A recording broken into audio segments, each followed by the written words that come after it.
حضرت برا بن مالک رضی اللہ تعالیٰ عنہ بہت ہی نامور صحابی اور حضور علیہ الصلوۃ والسلام کے خادم خاص حضرت انس بن مالک رضی اللہ تعالیٰ عنہ کے بھائی ہیں۔ بہت ہی بہادر اور نہایت ہی جنگجو اور سرفروش مجاہد ہیں۔ مسلمہ کذاب سے جنگ کے وقت جس باغ میں یہ جھوٹا مدعی نبوت چھپ کر اپنی فوجوں کی کمان کر رہا تھا، اس باغ کا پھاٹک کسی طرح فتح نہیں ہوتا تھا اور وہاں گھمسان کی جنگ ہو رہی تھی، تو آپ نے مسلمان مجاہدین سے فرمایا کہ تم لوگ مجھے اٹھا کر باغ کی دیوار کے اس پار پھینک دو، میں اندر جا کر پھاٹک کھول دوں گا۔ چنانچہ مسلمان مجاہدوں نے ان کو اٹھا کر دیوار کے اس پار ڈال دیا اور انہوں نے بالکل تنہا دشمنوں سے لڑتے ہوئے باغ کا پھاٹک کھول دیا اور اسلامی فوج باغ میں داخل ہو گئی۔ یہ واقعہ حضرت ابوبکر صدیق رضی اللہ تعالی عنہ کی خلافت کے دوران ہوا، مگر باغ کا پھاٹک کھولنے کی زبردست لڑائی میں حضرت برا بن مالک رضی اللہ تعالی عنہ کے جسم پر تیر و تلوار اور نیزوں کے زخم جب گنے گئے تو 80 سے کچھ زائد زخم تھے۔ چنانچہ ان کے علاج کے لیے امیر لشکر حضرت خالد بن ولید رضی اللہ تعالی عنہ کو اس جگہ 1 ماہ تک رکنا پڑا۔ ان کی ایسی دلارانہ جاں بازیوں کی بنا پر حضرت عمر رضی اللہ تعالیٰ عنہ نے اپنی خلافت کے زمانے میں فوجوں کو سخت تاکید فرماتے رہتے تھے کہ خبردار برا بن مالک کو کبھی فوج کا سپہ سالار نہ بنایا جائے،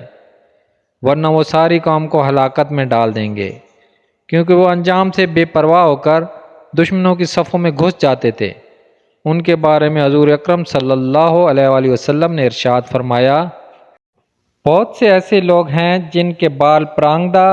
اور وہ گرد و غبار میں اٹے ہوئے میلے کچیلے رہتے ہیں اور لوگ ان کی پرواہ بھی نہیں کرتے، مگر یہ لوگ اللہ تعالیٰ کے دربار میں اس قدر محبوب و مقبول ہوتے ہیں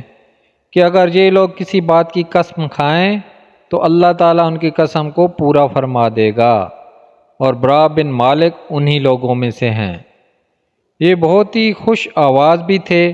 اور بہترین ہادی خواں تھے، جن کے گیتوں کے نغموں پر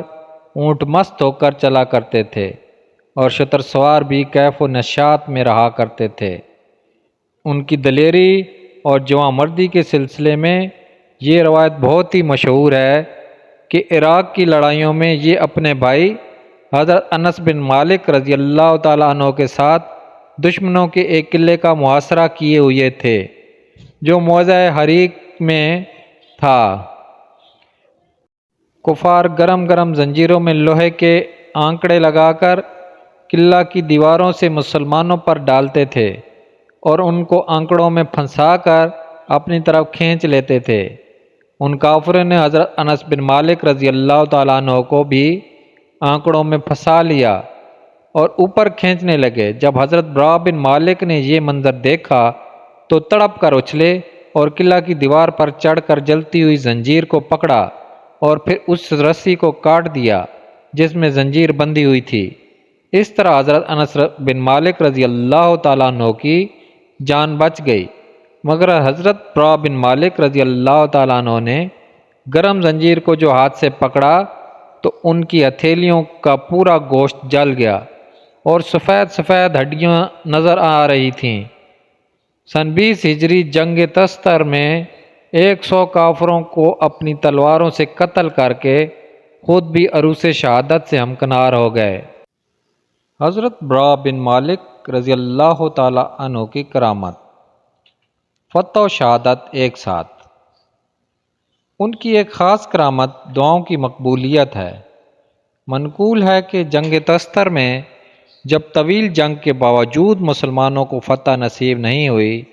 تو مجاہدین اسلام نے جمع ہو کر ان سے گزارش کی کہ آپ اپنے رب کی قسم دے کر فتح کی دعا مانگیے۔ اس وقت آپ نے اس طرح دعا مانگی کہ یا اللہ عز و جل، میں تجھ کو تیری ہی قسم دے کر دعا کرتا ہوں کہ تو کفار کے بازو ہم لوگوں کے ہاتھوں میں دے دے اور مجھے اپنے نبی کریم صلی اللہ علیہ وآلہ وسلم کے پاس پہنچا دے۔ فوراً ہی آپ کی دعا مقبول ہو گئی اور اسلامی لشکر فتح یاب ہو گیا۔ اور کفار مسلمانوں کے ہاتھوں میں گرفتار ہو گئے اور آپ اس لڑائی میں شہادت سے سرفراز ہو گئے۔ اگر ویڈیو اچھی لگی ہو تو اسے لائک کریں، شیئر کریں اور اسلام اینڈ ہسٹری چینل کو سبسکرائب کرنا نہ بھولیں۔ نوٹیفیکیشن بھی آن کر لیں تاکہ ہماری ہر آنے والی ویڈیو آپ تک بر وقت پہنچ سکے۔